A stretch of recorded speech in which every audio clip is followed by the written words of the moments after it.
está a su costado, dile, estás en casa, somos familia. Salúdalo. Si no lo has visto después de tiempo, salúdalo, abrázalo ahí.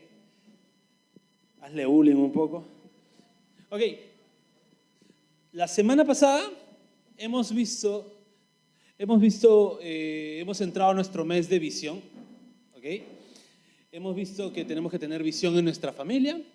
Hemos visto que tenemos que tener visión en nuestras metas y también dentro de la iglesia.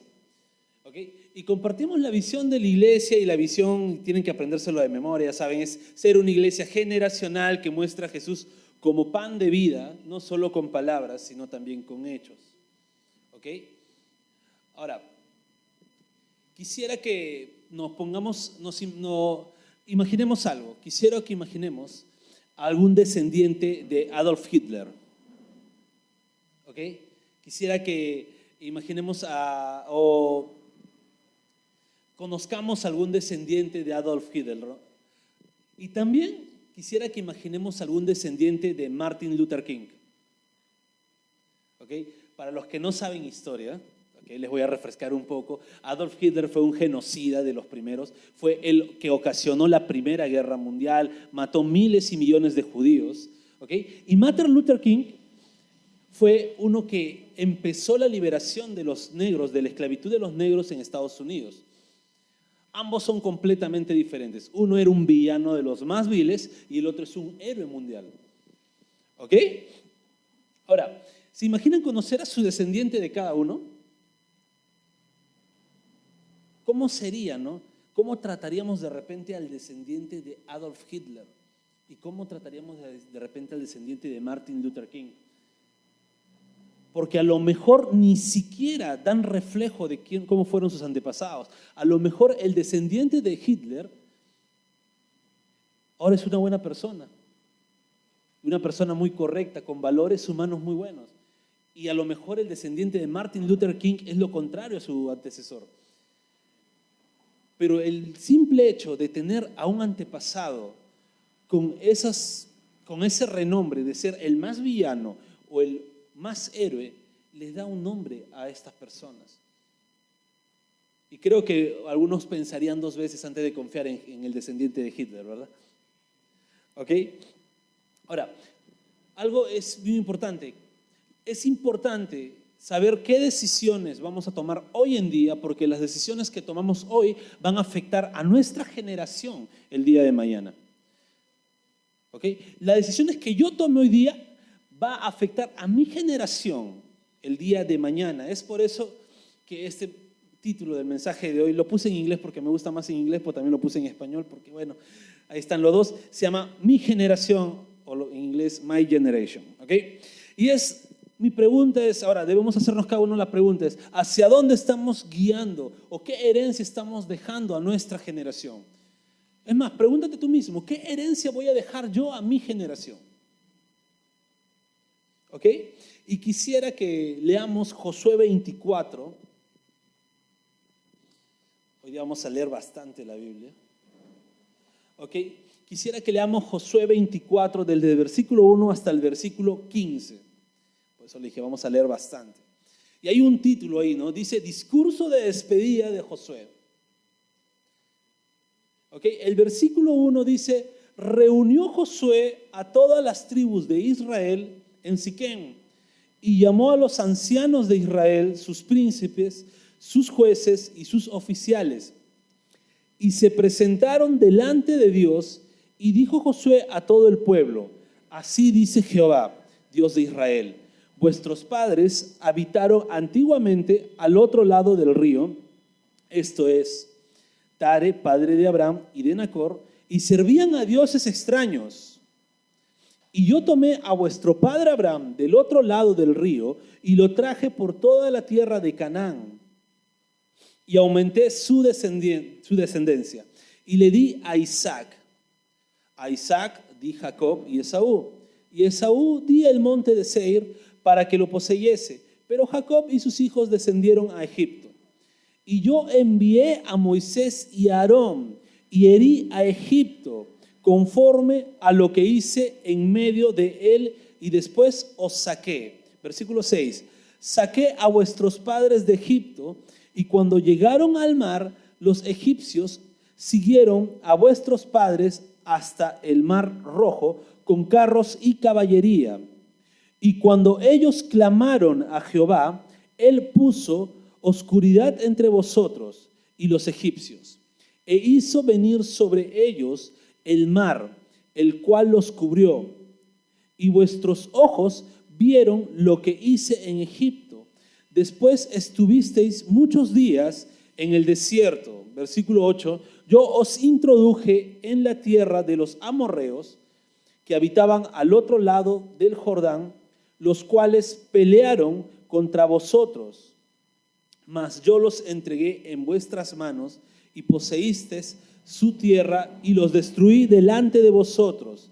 Después se levantó Balac, hijo de Zippor, rey de los moabitas, y peleó contra Israel, y envió a llamar a Balaam, hijo de Beor, para que os maldijese. Mas yo no quise escuchar a Balaam, por lo cual os bendijo repetidamente y os libré de sus manos. Versículo 11. Pasaste el Jordán y viniste a Jericó, y los moradores de Jericó pelearon contra vosotros, los amorreos, fereceos, cananeos, eteos, gergeseos, heveos y jebuseos, y yo los entregué en vuestras manos, y envié delante de vosotros tábanos, los cuales los arrojaron de delante de vosotros, esto es, a los dos reyes de los amorreos, no con tu espada ni con tu arco. Versículo 13. Y os di la tierra por la cual nada trabajasteis, y las ciudades que no edificasteis, en las cuales moras, y de las viñas y olivares que no plantasteis, comes. Versículo 14. Estos dos versículos, tómenle mucha atención, por favor. Dice: ahora pues temed a Jehová y servidle con integridad y en verdad, y quitad de entre vosotros los dioses a los cuales sirvieron vuestros padres al otro lado del río y en Egipto, y servid a Jehová. Versículo 15, fenomenal. Y si mal les parece servir a Jehová, escoge hoy a quién vas a servir. Si a los dioses a quienes sirvieron tus padres cuando estuvieron al otro lado del río, o a los dioses de los amorreos en cuya tierra habitas. Pero yo y mi casa serviremos a Jehová. Oremos. Bendito Padre, gracias por tu palabra, Señor. Permítenos, Dios, ahora entender los propósitos de esta lectura, Señor, y el por qué vamos a estudiar esta porción. Gracias te damos, Padre, que tu Espíritu Santo sea guiándonos a toda verdad. Abre nuestro entendimiento en el nombre de Jesús. Amén. ¿Ok? Josué aquí está narrando cómo las decisiones de sus antepasados afectaron a la generación. Primero empieza a hablar de Taré y empieza a hablar de Abraham y de Nacor, ¿verdad? Y dice algo bien interesante. Dice que Taré, Abraham, Nacor vivían ¿en dónde? Por historia sabemos, vivían en Ur de los Caldeos. Y Ur de los Caldeos no era una religión, no era un pueblo que adoraba a Dios. Era un pueblo pagano que tenía varios dioses. Muchos dioses tenían. Y es más, aquí Josué dice, Abraham adoraba a otros dioses. Sin embargo, oyó Abraham la voz de Dios. Y él decidió, escuché la voz de Dios. Él podía haber dicho, no, bueno, escuché cualquier otra voz. Él creía en otros dioses, adoraba a otros dioses, tenía un tipo de cultura. Sin embargo, escuchó la voz de Dios y dijo, voy a obedecer a Dios. Abraham escuchó la voz de Dios, reconoció que era la voz de Dios y dijo, voy a obedecer a Dios. Y esa decisión cambió el destino de toda su generación. Porque él escuchó y aceptó la promesa que Dios le dio. Dios le dijo, de ti voy a hacer una gran descendencia. Y Abraham dijo, ¿de mí? Soy estéril. Y se aferró a la promesa, escuchó la voz de Dios y dijo, genial, voy a obedecer. Y salió de Ur de los Caldeos, de adorar a varios dioses, a adorar al verdadero Dios. Esa decisión afectó su generación. Ahora, vemos luego a los hijos, ¿no? Bueno, Abraham tuvo a su hijo Isaac, Isaac tuvo 2 hijos. El mayor era Esaú, ¿no? A los que no recuerdan pueden estudiar sus Biblias, es muy bonito, muy interesante. Les va a gustar leer, ¿ok? Pero el mayor de los hijos de Isaac se llamaba Esaú y el menor se llamaba Jacob. Y hubo aquí un pleito, incluso dice la Biblia desde el vientre, ¿no? Imagínense, ¿no? Las mujeres que han sido embarazadas y cuando el bebé se empieza a mover en la barriga, ¿no? Y es más, los hombres también vemos y nos gusta ver cómo se mueve el bebito, ¿no? Cuando está dentro de la barriga porque es bien gracioso. A la mujer creo que le duele un poco, pero igual le gusta ver mover a su hijito dentro del vientre. Pero ahora se imaginan 2 bebés moviéndose dentro del vientre. Las que han tenido hijos dirán, ay, qué dolor. Ahora se imaginan, la Biblia dice que estos 2 hijos no solamente se movían, estos 2 bebés peleaban entre ellos dentro del vientre. Imagínense un ring de box dentro del vientre de la madre. Ya había una pequeña riña entre estos hermanos. Sin embargo, la bendición del padre iba a ser para Esaú por ser el mayor. Pero aquí empieza lo importante. La decisión que tomó Esaú le quitó la bendición no solamente a él, sino también a toda su generación. Esaú prefirió satisfacer sus deseos, su necesidad, su hambre que tenía en ese momento y decirle, no me importa la bendición. Él no se puso a pensar solamente, no se puso a pensar en su generación, él pensó en él, dijo, bueno, que mi generación se busque su propia bendición, ¿verdad? Sin embargo, Jacob dijo, no, esa bendición me la tengo que agarrar yo. Esta primogenitura es mía. Y vemos cómo la mala decisión de Saúl le quitó la bendición y pasó a ser a su hermano que tomó una buena decisión. Ahora seguimos con este curso de historia bíblica que está muy interesante. Luego de Jacob y Esaú, vemos que Jacob también tuvo sus hijos, ¿verdad? Tuvo 12 hijos, le ganó a su papá, le ganó a su abuelo, ¿no? Tuvo 12 hijos Jacob. 12 hijos varones, también ahí menciona una hija mujer por ahí. Pero tiene 12 hijos Jacob. ¿Qué pasó? Todos conocen la historia de José. José fue llevado de esclavo, fue llevado a Egipto. Y luego Jacob, antes que muera, dijo, quiero volver a ver a mi hijo, cuando se enteró que seguía vivo, y fue a Egipto. Y ahí Jacob también tomó una mala decisión que afectó a su generación. Porque Jacob se quedó en Egipto. Ya no siguió en la búsqueda de la tierra prometida a su antepasado, ya no siguió en buscar. Él dijo, genial, nos quedamos aquí en Gosén y disfrutamos, y empezaron a disfrutar de los beneficios de Egipto. Esa mala decisión de Jacob en quedarse con toda su generación que estaba ahí en Egipto llevó al pueblo de Israel a 400 años de esclavitud. Y ahí dicen, wow, ¿se dan cuenta las decisiones que pueden tener uno hoy en día, lo que puede acarrear a nuestra generación? Por eso es importante y tienes que decirte tú mismo, mi generación depende de mis decisiones. ¿Ok? Ahora, luego ya no estamos viendo a patriarcas tomando decisiones, porque luego ya sabemos la historia, ¿verdad? Pasaron los 400 años y llega Moisés. Pero ya no vemos que las decisiones de una persona afectan a toda una generación, sino vemos que las decisiones de un pueblo afectan a toda su generación. Vemos al pueblo de Israel clamando a Dios y Dios librándolos de los carros del faraón. Vemos al pueblo de Israel clamando a Dios y Dios librándolo de las maldiciones. Vemos también que Balac, este rey, contrató a un brujo, ¿no?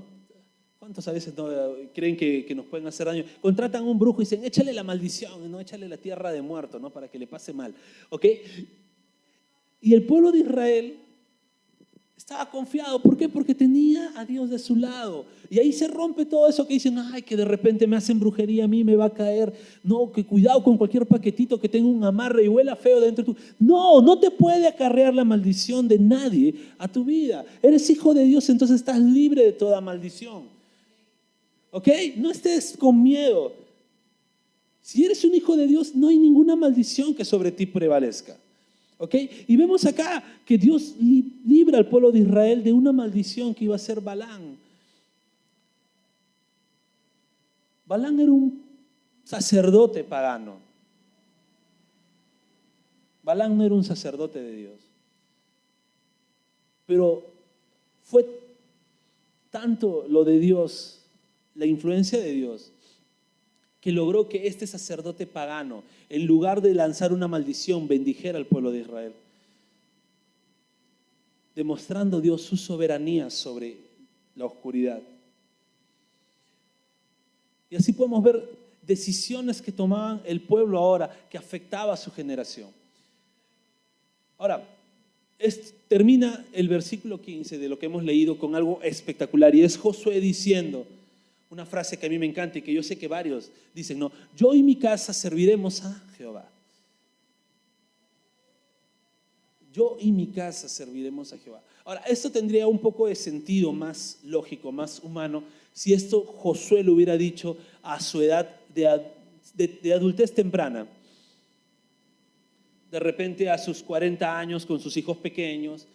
Hubiera tenido sentido que diga, yo y mi casa vamos a servir a Jehová. Pero esto Josué lo dijo cuando estaba en su lecho de muerte y cuando estaba con su discurso de despedida. Josué ya estaba en su lecho de muerte despidiéndose del pueblo y dice, yo y mi casa serviremos a Jehová. Si lo vemos en un sentido muy literal, diríamos, Josué está medio loco, ya la agarró, ya está delirando, ¿verdad? ¿Por qué? Ya se va a morir y dice que él y su casa van a servir a Jehová. Si él ya está en la otra, está con una pata más allá que acá, ¿verdad? Entonces, no se trata de eso. Josué está diciendo, mi generación va a servir a Jehová. ¿Ok? Cuando un patriarca o cuando un padre de familia, como lo decimos acá, bueno, mi papá lo dice acá, el tronco de la familia, hablaba, era ley para todos sus descendientes que estaban vivos en ese momento. Lo que Josué proclamó lo tenía que hacer sus hijos, sus nietos, sus bisnietos y los que estaban abajo de él, mientras que él estaba con vida. Y Josué dijo, voy a servir a Jehová, no solamente yo, sino mi generación también va a servir a Jehová. Ahora, en el versículo 14 vemos contra qué se estaba enfrentando Josué. Josué se enfrentaba con la historia pasada. Si bien es cierto, ninguno de la generación antes de cruzar, o la generación que salió de Egipto, había quedado con vida, sí habían rumores o habían historias que se contaban entre los miembros de familia, y Josué luchaba contra los dioses que habían en Egipto. Y es más, los del pueblo tenían el pensamiento de que, bueno, vamos a estar, si alabamos a estos dioses, mi pariente pasado decía que en Egipto comían bien, que en Egipto había carne para comer, y la pasaban bien, ya tenían una historia distorsionada. ¿Qué hago en el desierto? Y Josué también tenía no solamente el enfrentamiento contra los dioses de antes de cruzar el río, sino también con los dioses del pueblo que estaba ahí. ¿Se imaginan llegar a un pueblo donde tenían otros dioses, otras costumbres? Y Josué también tenía enfrentamiento con ellos. Y habiendo todo esta revolución de repente de que a quién servimos, si a los dioses de Egipto, volvemos a Egipto, o a los dioses del pueblo de Jericó, que también están bien chéveres, son grandotes los dioses, entonces me pueden proteger, o servimos a Dios. Y Josué dice, no sé ustedes a quién servirán, pero mi generación y yo, fieles a Jehová. Era la decisión de Josué. Ahora debes preguntarte ahora, ¿contra qué está luchando tu generación?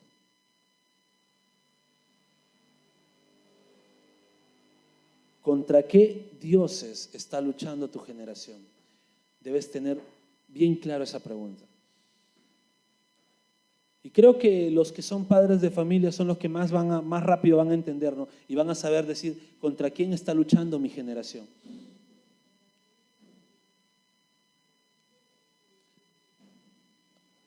Ahora, quédense con esa pregunta y vean si mi generación no adora a Dios, a qué otro Dios adorarían, ¿verdad? Ahora, quisiera que nos centremos un poco en el versículo 14 y Josué les da un consejo, que el servicio sea solo para Dios. Ponme el versículo 14, Gabriel, por favor. En el versículo 14 podemos ver, dice, ahora pues temed a Jehová y servirle con integridad y en verdad, y quitad de entre vosotros los dioses a los cuales sirvieron vuestros padres al otro lado del río y en Egipto, y servid a Jehová. Josué está hablando acá de que tienen que servir con integridad a Dios. Ahora, ¿qué significa ser íntegro? Podemos hacer un montón de definiciones, un montón podemos buscar diccionario, pero lo voy a ilustrar en un ejemplo. Imagínense que ustedes van a hacer un regalo a alguien importante para sus vidas. ¿Ok? Preparan un regalo muy bonito, tienen el paquetito ahí, todo lo forran bien chévere con su lazo, le ponen su tarjeta de dedicación. ¿Ok? Y cuando están a punto de entregar el regalo, se acuerdan que un familiar muy querido por ustedes también cumple años. ¿Ok? Un familiar muy querido por ustedes también cumple años. ¿Y qué hacen? ¿Saben lo que no deberían hacer? Lo que no deberían hacer es partir el regalo a la mitad. Eso es lo que no deberían hacer. ¿Por qué? Porque si ustedes, el regalo que ustedes tienen, sea lo que sea, esa caja la parten a la mitad y le entregan una mitad a alguien y una mitad a otra persona, ya no es un regalo íntegro. Ya no es un regalo íntegro cuando ustedes parten así y no entregan algo completo. Algo íntegro es algo completo. Cuando cuando Josué dice que sirvamos a Dios de manera íntegra, están diciendo, sírvele de manera completa, que todo tu ser completo sirva a Jehová. Eso es lo que está diciendo Josué. No está diciéndote de repente, sé limpio, sé puro, antes de empezar un culto, ora 20 horas, o qué sé yo, ayuna 40 días. No, eso no es integridad. Integridad es que completo te entregues a Dios. Si vas a servirle a Dios, sírvele completo, de manera completa. No le sirvas por partes. Que tu corazón esté 100% para Dios. Ese es servirle con integridad. ¿Ok? Y el segundo punto es, sírvele en verdad. Ahora, ¿qué es servirle en verdad?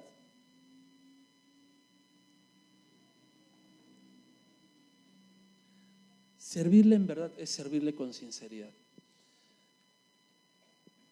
Es que tú le puedas servir de corazón.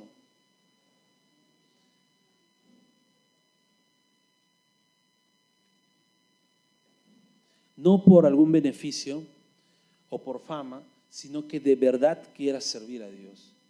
Que eso nazca de lo profundo de tu corazón. No porque si te van a reconocer o no por si de repente vas a ser famoso. Ahora, servir es un poco subjetivo, porque yo puedo preguntar, ¿cómo vamos a servir?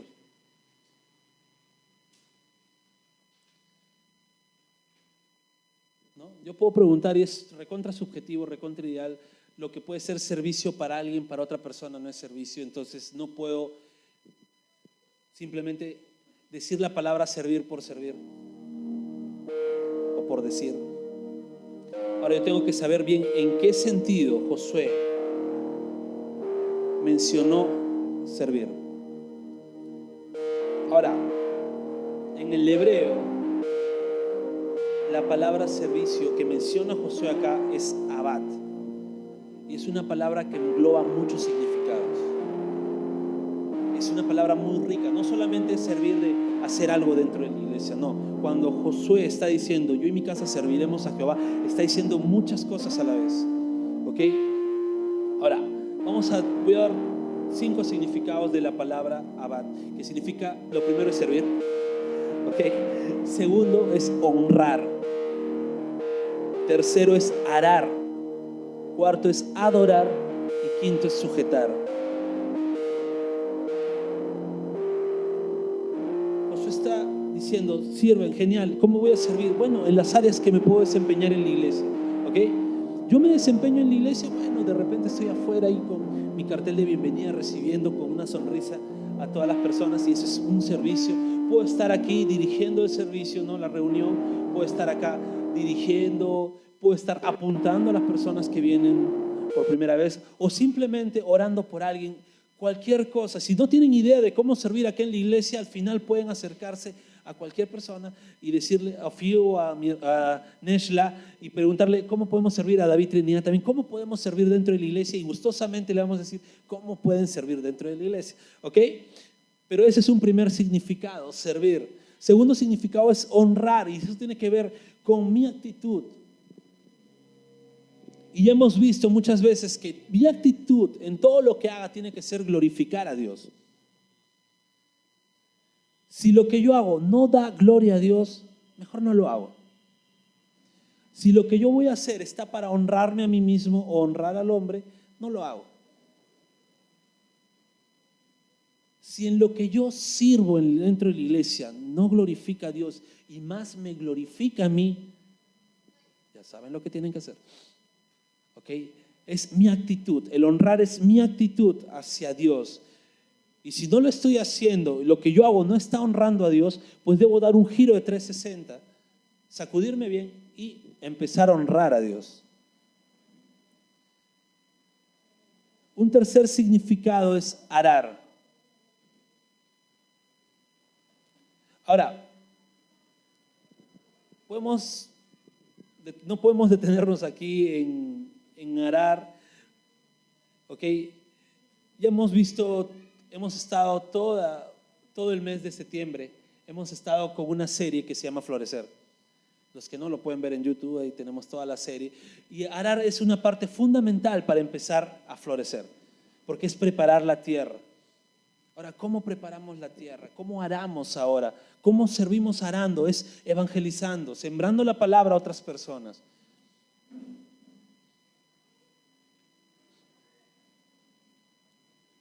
No solamente el arar es evangelizar, sino también es vivir el evangelio en mí.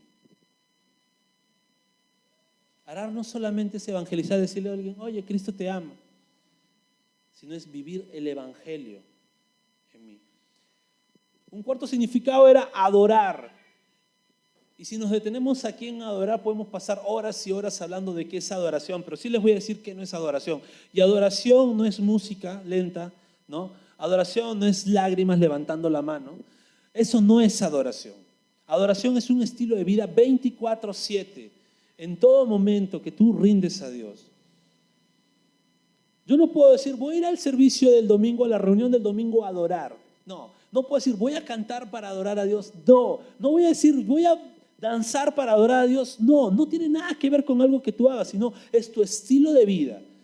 ¿Cómo tú rindes tu vida a Dios? Esa es adoración. Ya vamos a hablar muy más adelante de todo lo que tiene que ver alabanza, adoración, pero solamente les hemos dicho que no es adoración, sino adoración es tu estilo de vida 24/7, rindiéndole gloria a Dios.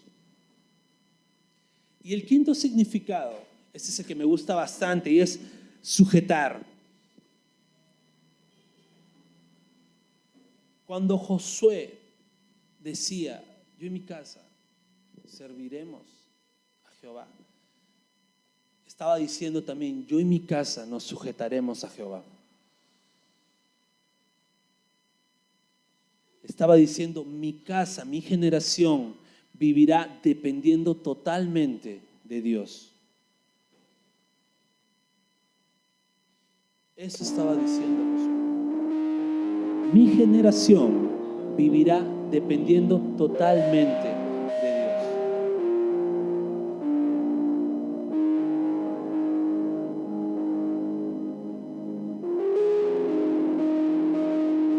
Y ahora, sujetarse a Dios, depender totalmente de Dios, es saber que mientras más nos sujetemos a Él, aunque no entendamos las cosas malas que nos puedan pasar, todo irá bien. Ese es sujetarse a Dios. No es decir, bueno, Dios me bendice y cuando no me bendice, Dios me está castigando, de repente algo he pecado. No.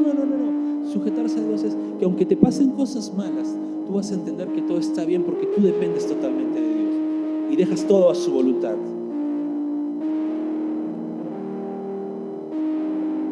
Cuando Josué está hablando de servir a Jehová, él y su generación, está hablando, sí, de un servicio dentro del templo, dentro de la casa, como pueblo.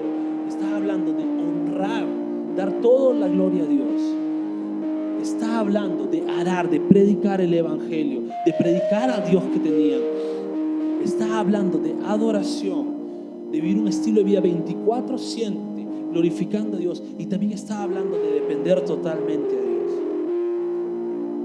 Así estaba diciendo cuando Josué dice: yo y mi casa serviremos a Jehová. Yo y mi generación. Dentro de la visión de nuestra iglesia está ser una iglesia generacional. ¿Y por qué ser una iglesia generacional? Porque no queremos estancarnos solamente con de repente yo y mis hijos y el resto no, sino generación tras generación. Pensar en nuestras decisiones de ahora van a afectar a nuestra generación. Y a veces las iglesias son un poco egoístas y lo maquillan diciendo: no importa, la salvación a las finales es personal, mis hijos tomarán su decisión. No, debemos tener esta actitud de Josué, que él mismo decía: mi casa y yo, mi generación y yo serviremos a Jehová. Y meditemos en esto. Como padres debemos entender algo: los principios bíblicos nunca van a cambiar. ¿Ok? Los principios bíblicos nunca cambian, pero las formas cambian a cada momento. Por estadística, cada 4 años cambia la moda. Cada 4 años hay un estilo diferente de música en la radio. Cada 4 años hay diferentes series, diferentes películas, diferentes formas de película. Las formas cambian. Y como padres debemos aprender nosotros a saber ver todos estos cambios. A no dejar que lo que a mí me gustaba o lo que yo creía que era correcto, pero no era un principio bíblico, afecte a mis hijos. Debo sembrar, sí, los principios bíblicos en mi generación, pero entender que las formas van a ir cambiando. ¿Ok? Saben, muchas veces la música, el estilo musical, los peinados, la ropa misma, ¿no? Llega a ser que de repente nuestra generación se aleje de la iglesia.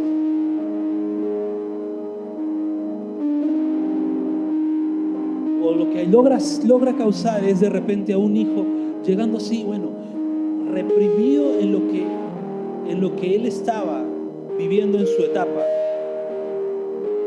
reprimido, renegando en contra de la iglesia, esperando ansiosamente los 18 años y su independencia para dejar de ser cristiano o dejar de ir a la iglesia.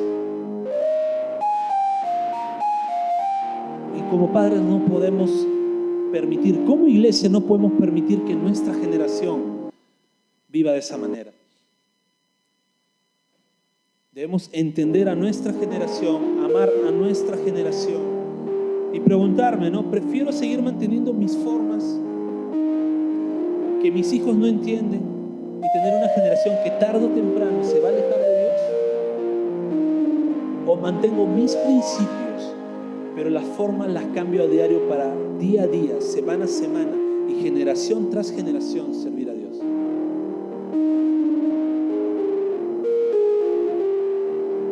Déjame decirte que tú eres responsable de tu generación.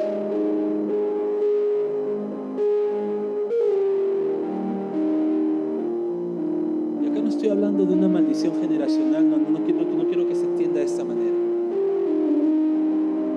Acá estoy hablando de las decisiones que nosotros tomamos, si va a afectar a tu generación. Olvídate de las maldiciones generacionales, ya hablaremos de eso más adelante. Pero no estoy hablando de eso, sino toda decisión trae consecuencias. Y muchas veces esas consecuencias afectan a mi generación. Y claro, debo mantener mis principios bíblicos bien claros. Es por eso estoy en la palabra. O debo tener los principios bíblicos bien claros para que cuando las formas empiecen a cambiar, saber que solamente son las formas, pero mis principios nunca cambian.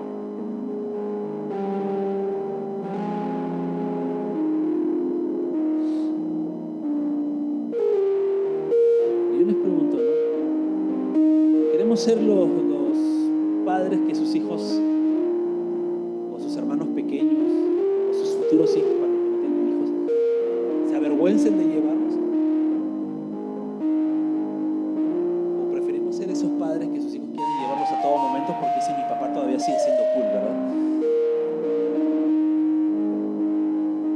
Ahora, ¿qué padre, qué abuelo no quisiera estar en la casa de Dios, en la iglesia, cantando y adorando o sirviendo junto a sus hijos?